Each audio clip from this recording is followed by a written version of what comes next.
Good afternoon, ladies and gentlemen. It is Thursday, August 27th, 2020, and you have tuned in to the Rebel News live stream.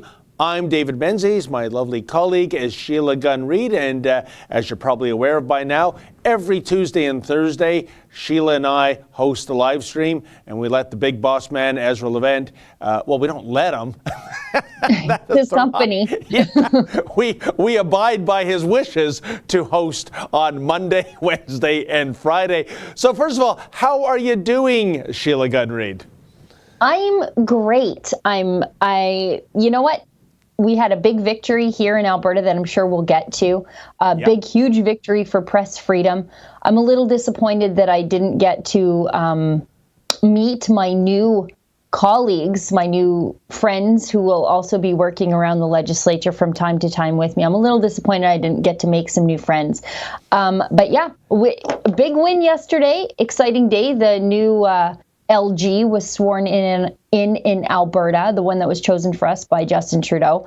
But yeah, Kian and I, we have some very, very big news. Yeah, I can hardly wait to get to it. And I also love the idea that this is a victory for us, but far from gloating, far from throwing kerosene on the fire, we want to reach out. We want to be kind to our mainstream media colleagues. And, when we delve into the story, hopefully we'll get a chance to do that in the future because, it's taking the high road, isn't it, Sheila? Well, yeah, and I'm sure they're very upset. They're very, very upset that Kian and I will be in and around their safe space where they think that they are, they can exist in a little ideological bubble and nobody with a different worldview is allowed in. I'm sure they're very, very upset, very triggered. These are very dark times for them, and I don't want to make it any worse for them. It's sad to think such people are in journalism. They're triggered and they're in safe spaces. And, it's the polar opposite of the type of personality you'd expect to go into journalism. But this is the way of the world, especially with a certain generation of people, isn't it, Sheila? But before we get into that, because a lot of people are probably watching going, what in blue heck are they talking about? Sheila, at this point, you usually tell the folks who are tuning in what it is we're hopefully attempting to do, and then we'll get right to the Alberta legislature victory. Yes. So first of all, if you already wanted to know what David and I were talking about, Ezra mentioned it on his show last night, but that show sits behind a paywall. And if you'd like to get a sneak preview of some of today's news yesterday, best way to do that is become a subscriber to what we call Rebel News Plus. You just go to rebelnews.com/subscribe and you get access to my show, Ezra's show, and David's super fun Friday night show.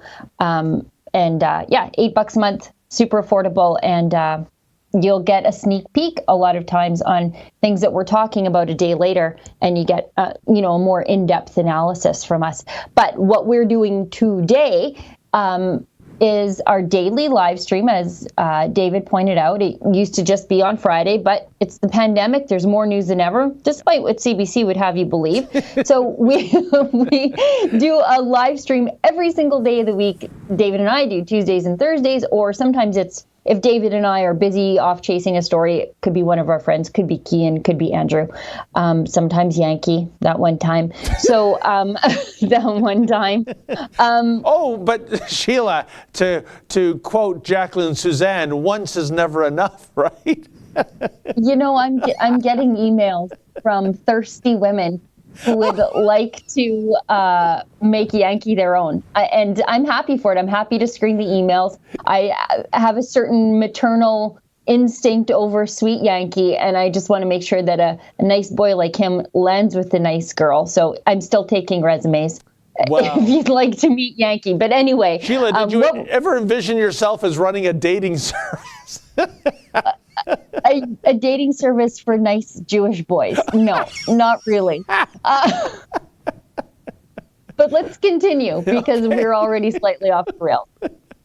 If you'd like to support the work that we do, and God only knows what David and I are doing right now, but if you'd like to support that for some reason, you can do something called a super chat. So there's the live chat happening. It's always very lively. I try to get in there a little bit before we go on air and just see who's there and poke around.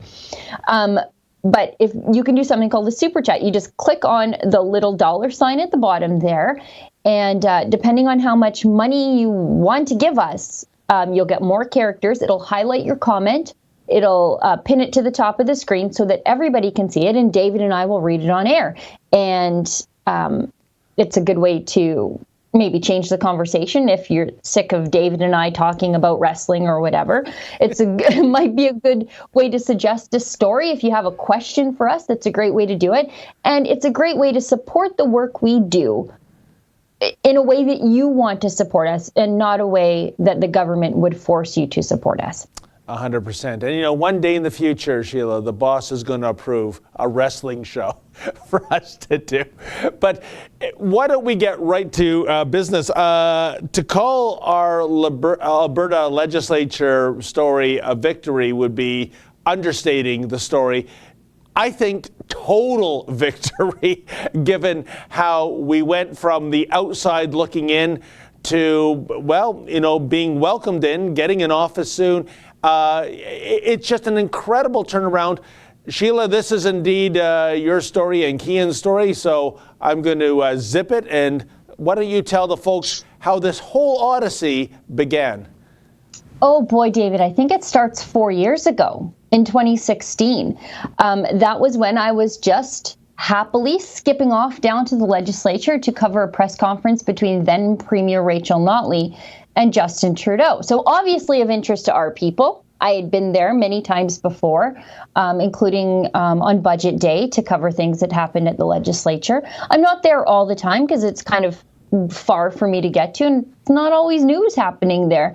But I did work there quite a bit. But that day, Rachel Notley directed an armed sheriff to remove me from the premises. And I think we have the clip for that, Sheila. So perfect. In case anyone doesn't believe us, check this out, folks. Interpretation for today's event. We already spoke to Darcy Henton. He said there should be no problem to come in. What? Sorry, why is that? Sorry, why? I want her off the property because obviously you're such a threat, Sheila. Now, again, these are the dark old days of the Notley regime, correct? Yes, so that's Rachel Notley throwing me off the property. Yeah.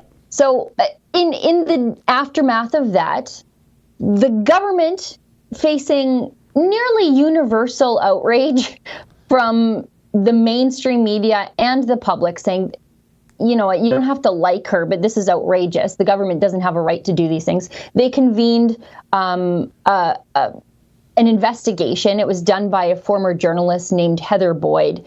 And basically that found that it is not the government's place to decide who is and isn't a journalist. And so I had since then been back to the legislature to work. I'd been in the media room. I'd attended press conferences. Often it's kind of boring stuff, but you win the right to be there, so you go. Enter Kian Bexte.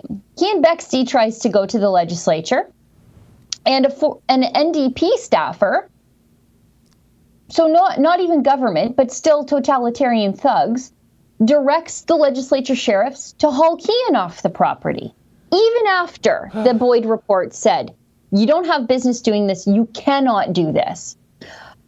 So we decide, you know what, we'll join the legislature press gallery. The last thing I want to do is join a press gallery of people who don't like me so that I can do my job. Yeah. I don't think I need to join their silly little guild clique to do my job. I just don't, and I never had to. But let's see if that works. So Kian and I made an application to join the legislature press gallery. The president at the time, Catherine Gurkowski, I think she sort of has a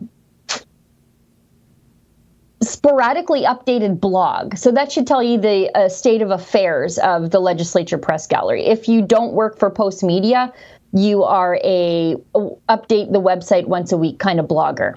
That's what it is down there.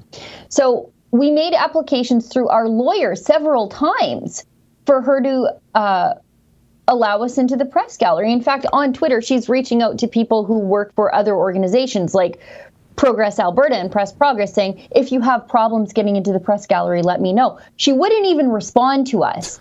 Then she resigned literally overnight one day because she didn't want to be the person who A, had to let us into their stupid little club, or B, dragged the press gallery into a long drawn out legal battle.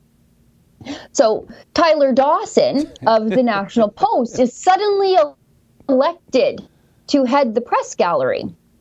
And then quite rapidly, they hold basically what I would describe as a witch trial where the witches weren't present, because even witches could get to show up to their own sham trial. They elect Tyler Dawson, then vote to keep Kian and I out. Kian and I don't even get to show up to make our case. We don't even know the vote is happening. We find out in a curt letter written from an official National Post email account from Tyler Dawson saying, yeah, by the way, we had a witch trial and they can't come in. So. And what I've always wondered about that, Sheila, if I can interject, is the fact that was this Tyler Dawson on his own accord writing that letter with the backing of his buddies, or was this actually run through the people who employ Tyler Dawson at Post Media or the National Post? Well, we're getting to that because okay. I don't think the National Post was fully aware of what Tyler Dawson was doing. Yeah.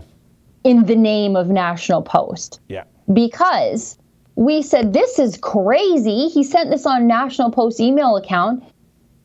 Does the National Post endorse this censorship? Not only that, National Post, when they basically took over almost all the newspapers in the country. Yeah. In Alberta, they have the Edmonton Sun, the Calgary Sun, the Calgary Herald, the Edmonton Journal, plus a bunch of like little bedroom community newspapers. So they run everything. But they agreed that they would not block the competitiveness of the media landscape. Well, keeping your competitors out of the press gallery and ensuring a monopoly on access to politicians, that's non-competitive. So we threatened them with a Competition Bureau complaint. Yep. And the National Post in response said, oh, we don't endorse what Tyler Dawson did.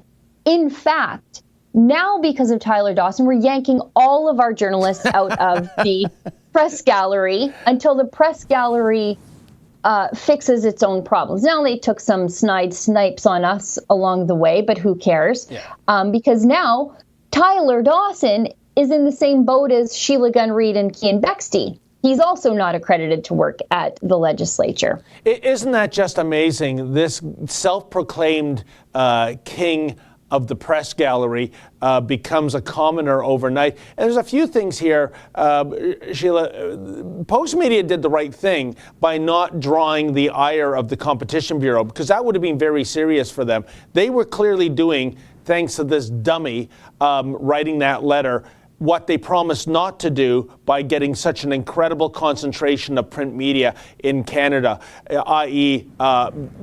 Being bullies, being, not being open. I can tell you in yesterdecade, Sheila, if this application for Post Media to have all those competing newspapers under the same corporate ownership, if that had happened in the 1980s, there is no way in hell that ever would have been approved. But because print media has become what print media is, it's basically a sunset industry.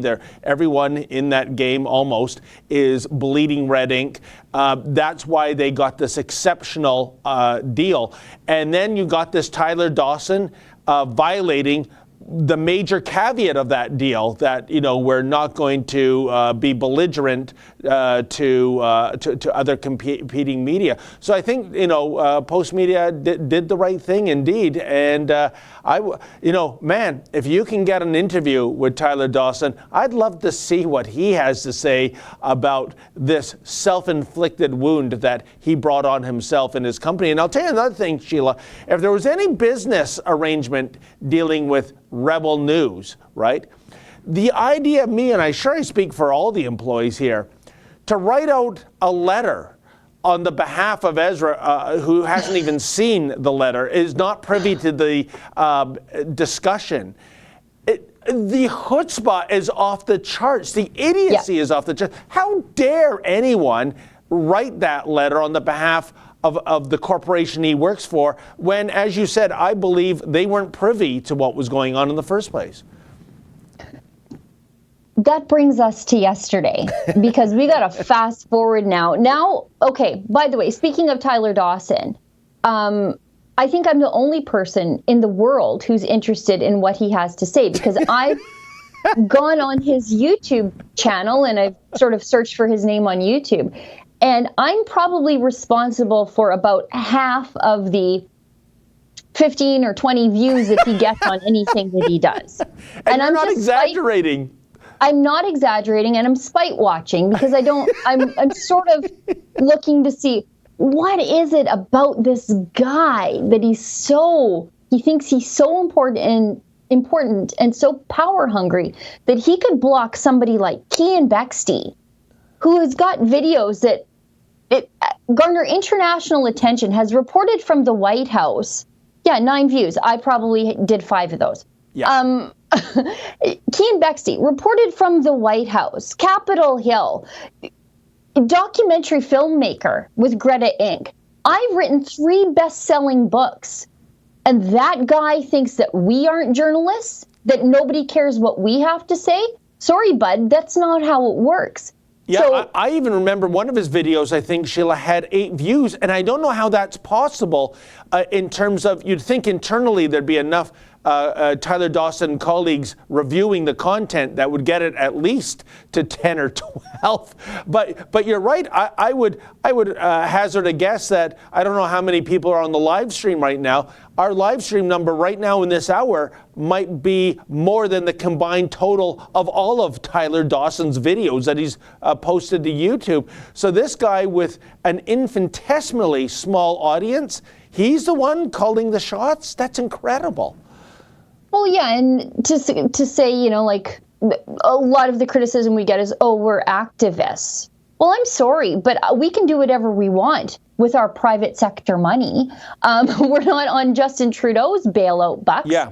So, just mind your own business and leave us alone. If people don't like us, we will fail on our own because we don't have the government propping us up like a National Post. But again, if anybody is still listening at home to my long drawn out story, fast forward to yesterday.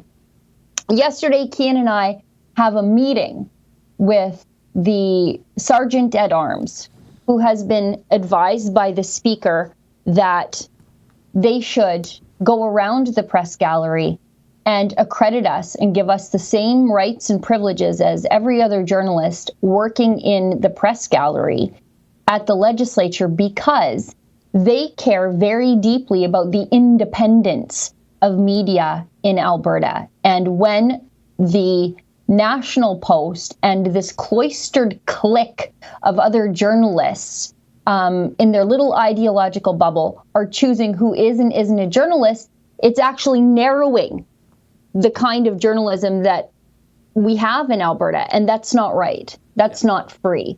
So we met with the Sergeant at Arms. He gave us all the rules. Now, all the rules we have to follow are the same rules as all the other journalists have to follow. Yeah. There are places that we can be in the building, places we can't, places where we can scrum, places where we can't.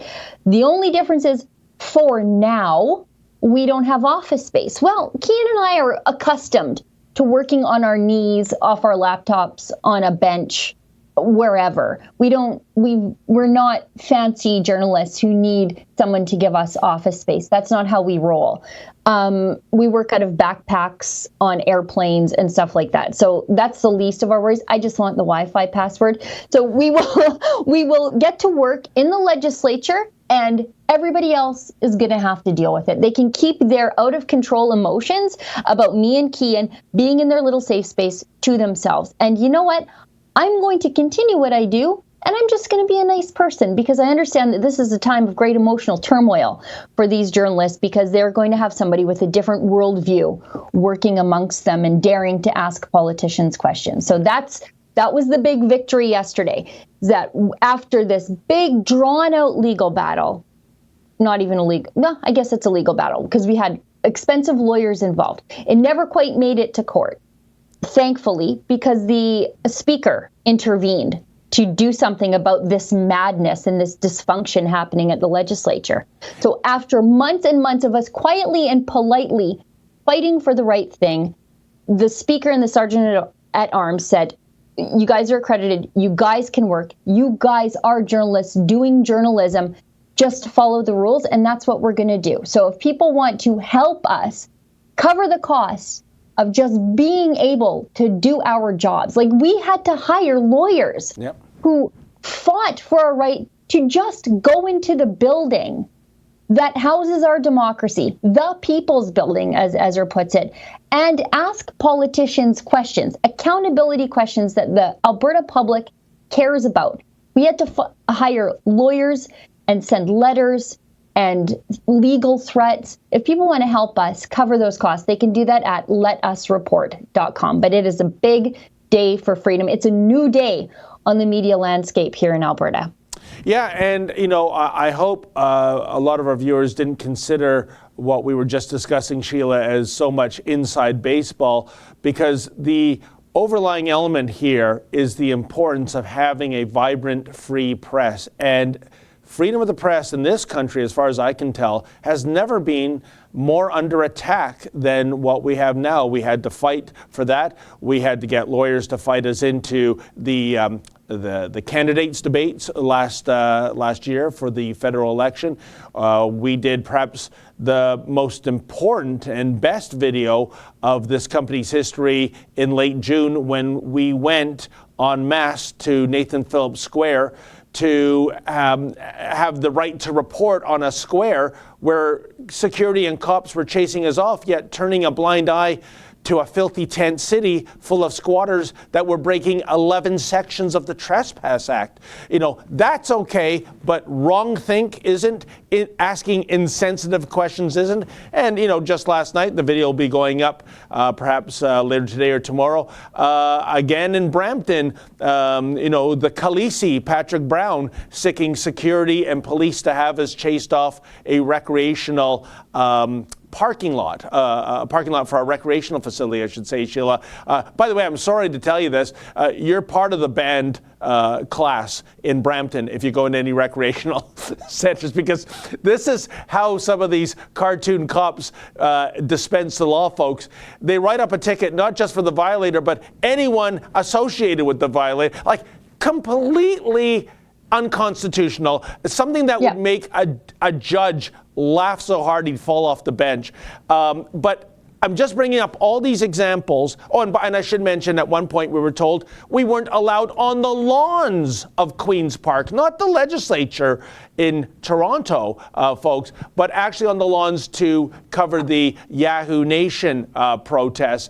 And we fought that as well. That was a complete surrender by the Queen's Park security that were initially trying to get us actually kicked off of the Queen's Park, as in the Queen's Park for her citizens.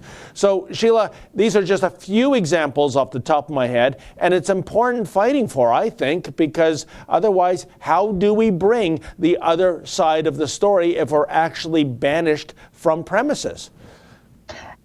And just to clarify what kind of people we are. Kian and I came bearing gifts yesterday because we knew that everybody would be uncomfortable around us. and they have created these like boogeymen in their head about who and what Kian and I exactly are.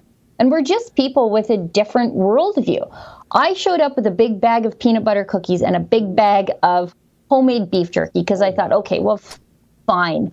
The people who don't like the beef jerky, I was thinking, okay, well, I'm dealing with a bunch of lefties, so maybe they're not going to be as into red meat as me and Kian are. Like, I get it. And smoked meat, especially. So I thought, okay, well, they're going to need some protein to get them and their out of control emotions through the day. Peanut butter is a plant protein. Maybe that'll be fine for them. We didn't have office space. I didn't get a chance to lure my new friends in with gifts of food. But I will. I'm going to get them. So Kian went home with a bag of beef jerky and a bag of peanut butter cookies. But I think Mr. Producer said that Kian has a video that ties in well to this, is the message. So maybe we want to roll some of that. Okay. Unemployment in central Alberta is hovering around 13%. That's not just a result of COVID. The economy in Drayton Valley and the greater Alberta area has been, neglected for nearly half a decade now by the federal government. It stands in stark contrast, in fact, to the 5% unemployment in March that Minister McKenna's riding enjoyed. So I'm wondering if any of the 20,000 government projects that Minister McKenna lost track of were aimed at easing Alberta's unemployment rate.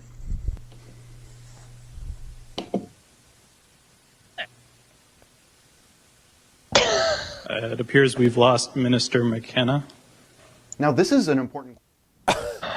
Did I just see what I thought I saw there, Sheila? Yeah. Please tell me, I'm giving benefit of the doubt here.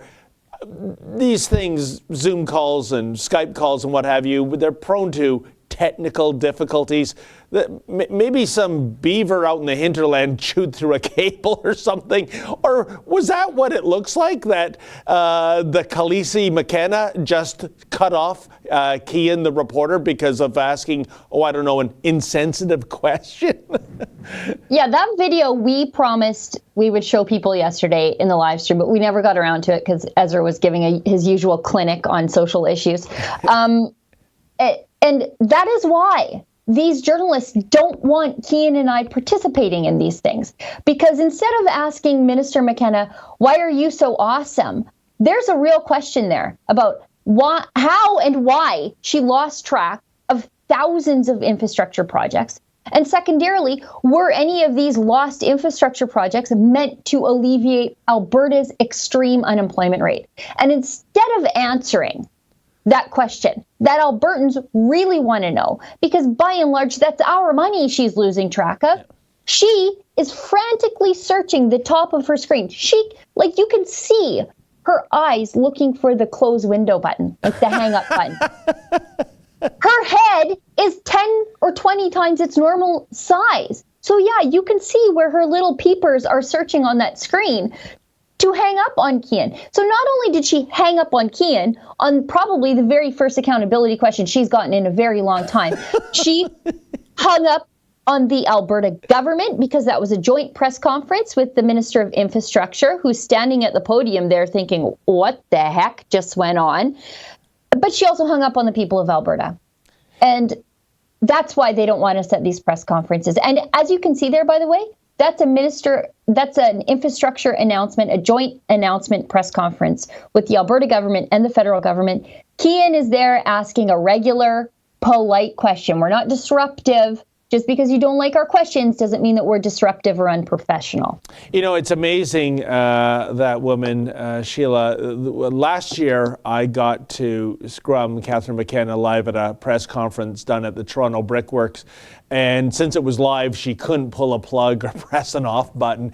But as per etiquette, you get up, you state your name, David Menzies, Rebel News.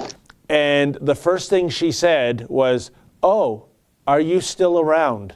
I mean, the smugness, the contempt. Yeah, we're still around and growing, despite not getting the payola from the Ministry of Truth with your federal Liberals, like the $595 million print media bailout, the $1.5 billion annual CBC stipend, the magazine fund, the Maclean's fund. Oh, by the way, the Maclean's, I should note that Catherine McKenna's house husband, Scott Gilmore, he writes columns about that. And I remember one of the columns that always stands out in my mind is when he argued that Canada is not a real country for reasons that I won't bore our audience with. But, it's kind of funny. Scott Gilmore will say Canada's not a real country, but will have his wife employed by the government of Canada and will work for a magazine that takes money from this non-country entity called Canada too. It is unbelievable, the level of entitlement of these people, Sheila. Yeah, and that's exactly what Kian was getting at. He was in that press conference that Like could you imagine the scandal if a conservative cabinet minister had lost track of thousands of infrastructure projects? Just no idea what's happening with them, where the money went, what's going on. And no one has asked her a question on it. And then the first question she gets, she hangs up on the journalist, and none of the other journalists, there was a lineup of other journalists waiting behind Kian. Kian got the first question because he's a hustler. There was a lineup of other journalists that also got hung up on. Where are their stories about the Minister of Infrastructure hanging up on them? They aren't there. No. They aren't there. You don't bite the hand that feeds. I am sure that if they didn't verbally berate Kian, they're thinking this, that why did you have to upset the apple cart? Why did you have to go first? That's their thinking, not calling out the egregious conduct of a cabinet minister. Unbelievable. Sheila, I believe we have some super chats. We have so many because we have the most generous viewers on all of YouTube, and you just tolerated a 30-minute story from me. Wow. So thank you very much. Kane and Mark gives us $2. I'm excited that CBC is I think he means so mad at you guys. LOL. Great Informer gives us $5. Sheila and David remain awesome while Justin Trudeau believes the Dukes of Hazzard is a royal family from England. My dad's joke, he would, like when he was talking about lazy people, he would say they think manual labor is the president of Mexico. That used to be my dad's joke. Are we allowed to air Dukes of Hazzard in reruns, Sheila, given the generally Dodge had that Confederate flag on it, or do they now air those reruns with like the blue dot blur on the roof of the General? What a time to be alive. Just terrible. They're just actively going back and rewriting history in real time. Great Informer, $5. Why does Justin Trudeau have the intelligence of someone who would use a cigarette lighter to see how full their gas tank is? Kane and Mark gives us $5. What do you guys think about what Bette Midler said about the First Lady? I don't know if Mr. Producer can find that tweet, but saying that Melania, who speaks multiple languages, Bette Midler says, oh God, she still can't speak English. It's so offensive on so many levels, Sheila, because numero uno, Melania speaks 5 languages. Yeah. Secondly, that's besides the point. Could you imagine somebody on the right side of the political ledger, say, mocking a Mexican migrant worker? Oh, look at that broken English. Look at that fractured English. He would be condemned for, I don't know, is language shaming a word yet? Kind of like fat shaming or, whatever shaming they're onto. And then she doubled down the next day. Take a look at that, Sheila. It says, why not just giving them a taste of their own immigrant bashing medicine? I guess they're not keen. This woman is hideous, a hideous person. This is the same side of the aisle that says that grammar, using proper grammar, proper punctuation, proper diction is racist. That is the cheapest out I have ever seen. You see what I was doing, folks? I was imitating a racist right-winger in my comments about Melania's lack of English prowess. That's terrible. That's so cheap. It's not even worthy talking about, Sheila. Yeah, and she can't even point to the person she says is behaving that way because they aren't. Melania is smart. She's intelligent, beautiful, classy, powerful. She's a good mom. And she cares deeply about the world and people. And because she's married to a man these people viscerally hate, and they're not even sure why, they treat her like garbage. And you look at how they treat Michelle Obama. Oh, yeah. Get out of my Spotify, Michelle Obama. Every time I turn around, someone is Spotify is trying to push her into my Spotify feed. Melania is a supermodel. You think that a supermodel, First Lady of the United States, would be on the cover of every magazine every single week. They treat her like she doesn't exist. Thank you, Sheila, for mentioning that. That was going to be my point. There are so many major American women's magazines, and you'd think Melania Trump would be a mainstay on those covers. I don't think she's ever gotten the cover treatment in 4 years. And why? You know, she's gorgeous, she's smart, her fashion sense is impeccable. Look at her. Exactly. So it is all through a lens of trying to get the Trump administration ousted from the White House. That's why she's not on those magazine covers, Sheila. It has nothing to do with the quality you're looking at right now. Well, and these horrible little feminist hobgoblins, you know, they're the ones who are saying women are autonomous. We are not our husbands. We can be different from our husbands, and you have to treat us differently than our husbands and base your opinions on us on our own accomplishments. Okay, great. Then why do you treat Melania like crap? She's a humanitarian supermodel, incredibly intelligent, super duper high achiever, the pinnacle.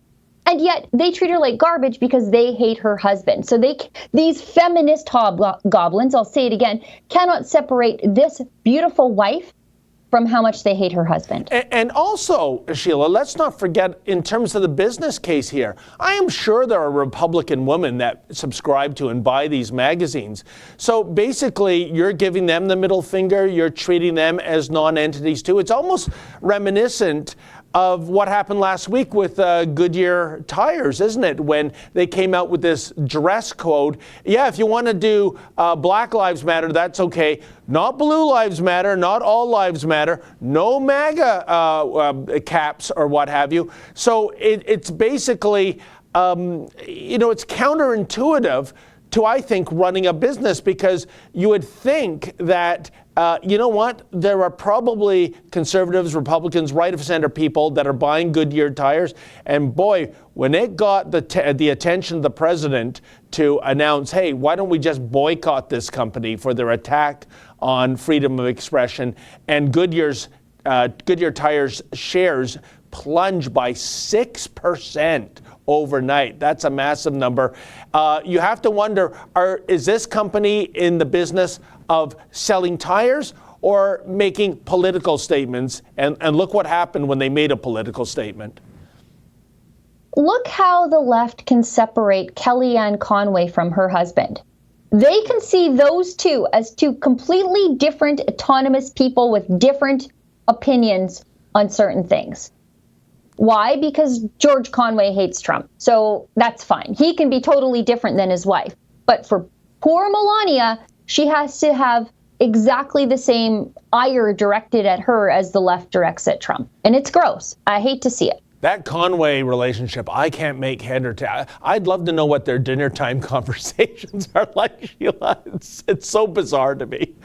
You know what? Every time I see them, I think their friends is the power of the Catholic faith. Keeping those people together, they're, I think that's why they're not divorced at this point, because those kids are awful. George, making public attacks on his wife that end up drawing an onslaught of other attacks on her. Like they're waiting for her to say something, or they're waiting for him to say something about Trump so that all the media can then look at Kellyanne Conway and make the rest of her 3 days awful. Just keep your mouth shut. You love your wife. You don't want her to suffer through her workday. Keep your mouth shut. I can't. Why do you do? I don't know why he does it to her, and the kids are even worse. I don't. I feel so bad for Kellyanne Conway. I really do. Let's keep going. A great informer gives us $5. Bette Midler uses cheat codes for a Wii Fit. Joe Biden believes Bill and Ted's Excellent Adventure was a bogus journey. Great informer gives us $10. David and Sheila and Rebel Media and all patriots in the chat, please come to Clout Hub. It's a new free speech platform that is growing fast. Deneen Borelli and Tom Borelli are there as well. I like Deneen and Tom. You don't hear the left talk about them very much because, again, like Les and Lewis, they certainly don't fit the mold. Deneen is black, married to Tom, who's white, and they're great. I love the two of them. Larry Sullivan gives us $10. It might be appropriate that now more and more are willing to voice their opinion. We should adopt for a moment the song by Sly and the Family Stone, Stand. David, are you going to sing a few bars? Because I think that's from your musical era. I don't want a massive meltdown of our viewership, so my singing, that ain't happening, Sheila. But I heard you have an angelic voice. No, I don't know who you heard that from. There's someone out there telling lies about me. Dan Bamford gives us 2020, and I don't see a super chat. Thank you very much. Great Informer gives us $5. Justin Trudeau demands his yoga instructor have a more flexible class schedule. Ha ha ha ha. Lisa Proust. I don't know if I'm saying your name right or not. Ezra says it a different way, and I just say it the way it's spelled. So I don't know. Maybe you can message me and correct me on that if I'm saying it wrong. Thank you, Sheila and David, for your amazing and constant work. Love you both, and I adore Rebel News. You're my source of sanity. Never stop. Thank you. You know what? I can't read any. I'm squinting because I don't have my glasses on. I'm like, what is wrong? I thought my computer screen was dirty, but it was me. Timothy Powell gives us £5. Keep up the good work. The work you do keeps people asking the questions that need to be asked and opens up debate others would not want us to do. Thank you, Timothy. We definitely will. Lisa, again, $5. David, I admire you so much. I don't know how you keep your cool when reporting. Yes, I agree with you.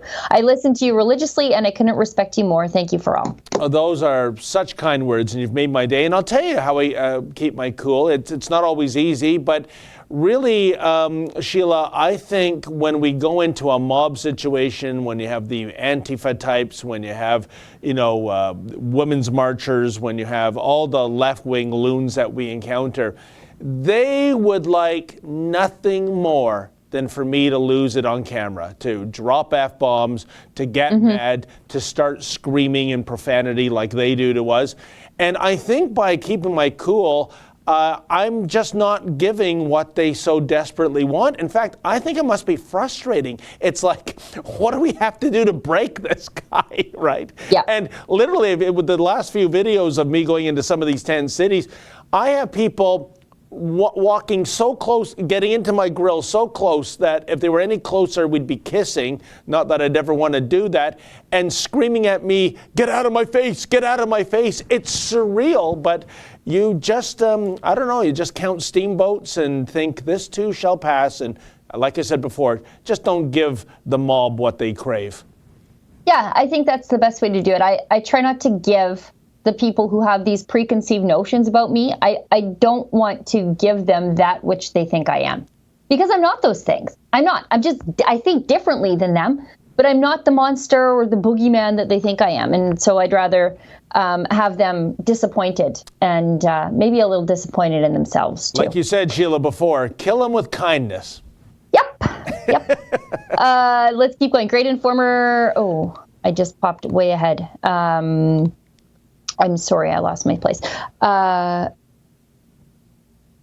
Sorry. Great Informer gives us $5. Justin Trudeau believes it's racist against the Kung Fu Master to watch the Karate Kid with a Ninja Warrior. Toys Are for Boys gives us $6.66. Story time with Sheila Gunn Reid. Love, love, love it. Keep up the great work. Well, thank you for maintaining your attention and interest for that big, long story. But it is a big, long story because it was going on for the better part of 2 months, and we kept our mouths shut about it because we were trying to be nice about it. Yeah. We didn't want to fight with anybody. We just let us into your stupid club. And by the way, if you don't want me to join your stupid club, even if I don't want to join your stupid club, now I'm coming. Sorry, that's how it works. Wayne Swiddick gives us $5, says, congratulations, Rebel, now federally. Yes, that's next. That's next. Yep. Kian's video, that's Justin sending me a note saying Kian's video ties in well to this. Now you see the behind the scenes operations here. Wayne Swiddick gives us $2. My total entertainment budget now goes to you. Oh, thanks. Wow. Thanks, Wayne. I'm glad you find us entertaining. Lisa gives us $2 again. Sheila, you were too sweet with the peanut butter cookies. I was trying to be. And I was trying to be thoughtful. I was trying to be nice. fell through because I don't have office space yet. So I guess every time I come there, I'm going to have to come with baking. That's going to be how it works from now on. Although, Sheila, maybe it's a good thing you weren't able to deliver those peanut butter cookies to our colleagues, because I could see the headline the next day, Sheila Gunn-Reid tries to trigger an anaphylactic attack on those allergic to peanut butter. Yeah. So you can't win, right? No, that's true. I'd have to use some sort of soy butter next time. Lisa also says, Sheila, can you please send me a cookie? Lisa, if you're nearby one day, I'll hand deliver some cookies. I've spent a lot of the COVID lockdown baking and smoking things. Jerky and meat, not smoking things. I'm not Justin Trudeau. Jack Jazlowicki, I think, $5. Parksville Qualicum on Vancouver taking common law actions to outlaw vaccines and masks. Republic of Canada.ca, please look into this. I don't know if it's Parksville Qualicum, the municipalities, or just some guy homemade lawyering it. But I'll take a look. I did see a YouTube video about it. I'm not sure how far that's going to get. C182 OPR gives us $5. Infrastructure Barbie strikes out again. She'll be mad about that. Happy Sidhu gives us $5. Thoughts on Aaron O'Toole getting pressure from Libs and CBC to boot out Derek Sloan? Yeah. You think he will conform? I think this is going to be the first test of his leadership. I agree. 3 days in, if he's going to bow to the CBC and the Liberals. Like, of course the Liberals want you to kick out your MPs. They'd love you to kick them all out. But the hell, Aaron O'Toole should be taking advice from multiple times blackface kokanee groper. You know? Sorry, but no. Yeah, don't blow this, Mr. O'Toole. Yeah. Herman Nilsson gives us $5. Unlike the minister, at least Barbie is an adult. Yeah, she's got, I don't know if she would have lost track of billions of dollars in infrastructure money. Michigan, $10. Went to Radford High with her. I think you mean Melania. She could have spoken Pidgin, our local universal language. Is that I'm not sure who you're talking about. Maybe Melania. Julia R., $20. Keep up the great work. Nancy Almeida Jeffrey gives us $50. Holy cow. Bet is a has-been trying not to be. Yeah, there's a lot of those that are like, they were once A-listers, I guess, 20 years ago, and then they ended up on the B list, the C list, the D list, and then complete obscurity. And now they're making a name for themselves just being anti-Trump, because that's all it takes to be famous these days. And also, it's been 4 years, Sheila, all those listers of various letters in Hollywood that you just detailed, weren't they all 4 years ago vowing they'd be moving to Canada if indeed President Trump got elected? So what's taking them so long? Yeah, well, just stay put. Just stay where you are. Stay in horrible California. Deal with your rolling. Not that I want them here. Don't get me wrong. Right. Stay in California, where they have like medieval diseases now because of the poor sanitations and the homeless population, and rolling brownouts because of your green climate change policies. Just stay there because that's the utopia you want for the rest of the country. Right. You're there already. Just stay put. Terrell Sandike gives us $5. Hey guys, where's Double O Fake Lemieux? Love you all, guys. Keep up the great work. Oh, I think he's referring to Patrick Brown. Yes. One of the humorous sidebar scandals of Patrick Brown going to hockey is that when we caught him red-handed with his hockey bag, and apparently he wears 00. Oh, folks, you can't write this stuff. It was a Wayne Gretzky hockey bag. Yeah, naturally, Patrick Brown, the political loser of the current century, who was a heartbeat away from becoming the Premier of Ontario, only to have his own party oust him. Naturally, he assumes playing in a beer league, he's Wayne Gretzky. Of course, he claimed that bag belonged to somebody else because he gets so many hockey bags and he gives so many away. Funny, though, it was still packed with equipment. Whoever he gave it to apparently hadn't changed into their hockey gear. But But last week when we saw him going to the rink, to play up the facade that he's given away his Wayne Gretzky hockey bag with his name and number still on it, Patrick Brown's that is, he was carrying into the rink a Pittsburgh Penguins bag with number 66, which is, of course, Mario Lemieux, who's arguably the second best hockey player in NHL history. I can hear the hate from the Bobby Orr fans, but don't worry, folks. I'm sure Patrick Brown's next bag will be Boston Bruins number 4. Lemieux probably had the best hair, now that I'm thinking about it. What's probably that, the best hair. Lemieux probably had the best hair in hockey. Oh. Him. Yeah, I really liked his hair. Something about Jaromir Jagr also did it for me, but yeah, I also like Lemieux's hair. I have a great Jaromir Jagr story that I can only tell you off the air. So continue with the super chat. Yeah, around the 10-minute mark left in the show is when you realize you have an inappropriate story to tell me after the show. And that doesn't go to air anymore, folks. Mm-mm. Yes. Nope. Nope. Nobody wants to be fired, and I don't want to be a part in you getting fired. Let's keep going. Lisa Proust gives us $2. Rebel News going to Ottawa this Saturday for a protest. I think we do have a journalist going. Yes. Lisa also gives us $2. Thank you for asking. It's pronounced Proust.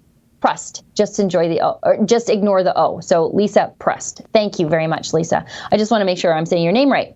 Hillary Waugh gives us $5. Kaylee McEnany made a great and brave speech last night. They've all been good, very patriotic. Verse standing for the anthem and pledge last night. Wow. You mean the paralyzed folks standing for the national anthem while pampered millionaire athletes take a knee? Yeah, that was very visually stunning to see that and to see the contrast. Very well done, RNC. Like, the production values of the RNC are off the hook, which is bizarre because the Democrats have all of Hollywood on their side. So why did their production value suck so bad? Anyway, look at that. You know what? That's a very good point. I mean, it also seems when I'm listening to Joe Biden, it looks as though he's like being held hostage somewhere. Those are like those Taliban proof of life videos when you see him. But in this day and age, and like you said, Sheila, great point, with all of Hollywood apparently behind you, why are the production values on the Democratic side so poor? It's baffling to me. They're lazy, and they think they have it in the bag. It's very Peter MacKay of them. Damien Mark gives us £5. I don't see a super chat. Thank you very much. Sorry, I'm trying to get through these so that we can show a bit of Drea's video, which is super fun. Yes. MVP gives us $5. I haven't seen MVP in the super chats in a while. Do Rebel staff receive training for dealing with Antifa? I would be tempted to take a swing. We generally have security with us who... You know, and we know, like, we can't be punching people. Like, we just know, because then the story is Rebel News journalist punches a civilian, and that'll be what's on the news. And also, Sheila, they'll Nick Sandman us. Yeah, and our viewers should know that these, Antifa types, they're like a pack of hyenas, which can take down a lion, once they're in a group like that, but mano a mano, not so much. And they have this technique where basically if you're just trying to get out of their way and they step into your gate and they do this big cosmic play acting that you've pushed them, they fall on the ground, they start crying, yelling, screaming. We saw it with the Tent City video, that Sharita lady doing that kind of pantomime. And it's basically to get the cops they want abolished or defunded to charge you with assault when they were actually causing, if I can call it this, a deliberate accident. They're really the worst of the worst, these people. And, it's just because they want it both ways. They'll sucker punch you when no one's looking. And then if somebody is looking, they'll try to play the victim card when you haven't even basically touched them. You've just brushed past them. Let's keep going. Dentor59 gives us $20. Bette Midler was canceled on Twiddler Bette Midler on Twiddler. I Which don't one go of us to that is getting site. fired today? Twiddler. Oh, God. I hope Ezra wasn't watching. Okay. Bette Midler was canceled on Twitter when she complained Melania can't speak English. Boom, left eating the left, priceless. Yes, we already talked about that. I don't know how canceled she's going to get because, I mean, it's okay to be racist against immigrants if they're conservative. Xanax gives us $2. Bette Midler needs to hocus pocus herself quiet. Yes, referring to that video or that movie that nobody watched, but it was very prophetic because slowly but surely Bette Midler is turning herself into the witch that she played in Hocus Pocus. Or something that rhymes with witch. Let's keep going. Jack Masterman gives us $10. Follow the money for the missing $20,000 infrastructure projects. There has to be a name on the check or funds transfer. Perhaps it's money to liberal cronies they want hidden. How much do you want to bet Bombardier's in there like a dirty shirt? Yeah. That's what I think. Therese Pollard gives us $5. I don't see a super chat. Lisa Prust gives us $2. It's Prust. Thank you. Thank you. Trish Bulmer gives us $5. Where'd you get your awesome sweater, Sheila G? Well, this is from the Canadian Coalition for Firearms Rights. They have a fun store there. I bought it with my own money. They didn't send it to me. Most of the things that I wear, on camera, I'm not sponsored. These are things that I've chosen to part with my hard-earned cash to buy. And likewise with this one, because firearms rights are human rights, they're definitely women's rights. And I support their lawsuit against the federal government for the illegal confiscation of my personal property. So it is a beautiful sweatshirt indeed, Sheila. Thank you. Yeah, you can go to firearmsrights.ca and get your own.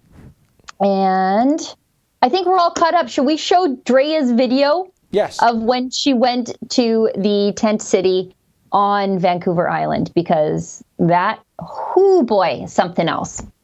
What have the changes you guys have seen recently with Beacon Hill Park? What's your take on that? Well, I don't come down here very much anymore. Yeah. And a lot of the problems stem from the 24/7 nature of this, and how when someone doesn't have to pack up their tent every day, stolen goods get brought in. Hoarding becomes a problem. Damage to the trees and the other structures in the park becomes a problem. So a lot of it's the 24/7 nature of this. There was a bylaw that said, okay, 7 p.m. to 7 a.m. you can have a structure, but then you got to pack it up.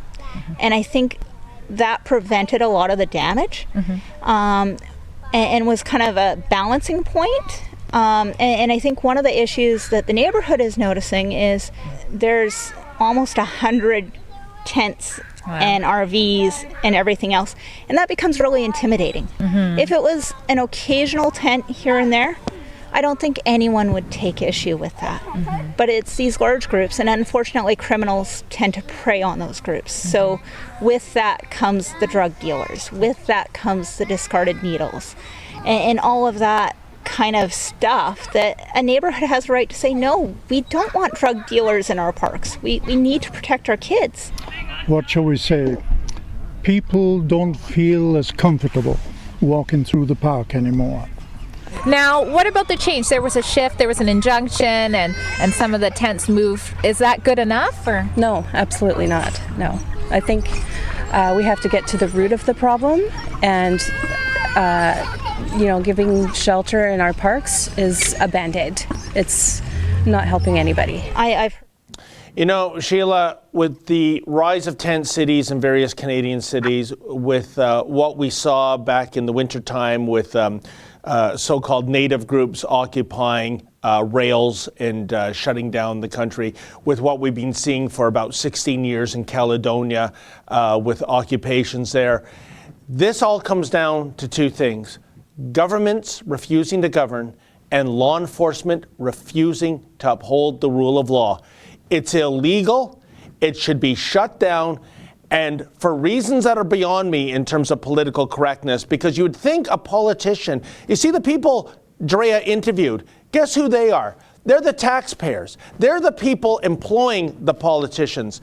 The tent city residents, I bet you, 100% do not vote, okay? Those people there, The makers, not the takers, are the ones that are putting these politicians in office. So why not do your job, govern, and get these filthy tent cities out of parks where they don't belong? That's all I have to say about that. How much do you want to bet if one of these tent cities popped up in the mayor's backyard, that it would be gone in a heartbeat? Oh, Sheila, no, so fast. No, your bet's been proven when the usual suspects last month went to John Tory's condo. At the same time, Nathan Phillips Square was being occupied by those violent tent city thugs living in their filthy tent city, which they called a sacred circle. The cops were brought in ASAP. That was shut down immediately. Yeah, you don't do that at 1 Bedford Road in Toronto. No. You go where the schlubs are living, and then City Council turns a blind eye to it. Yeah, you're right. The hypocrisy is outstanding.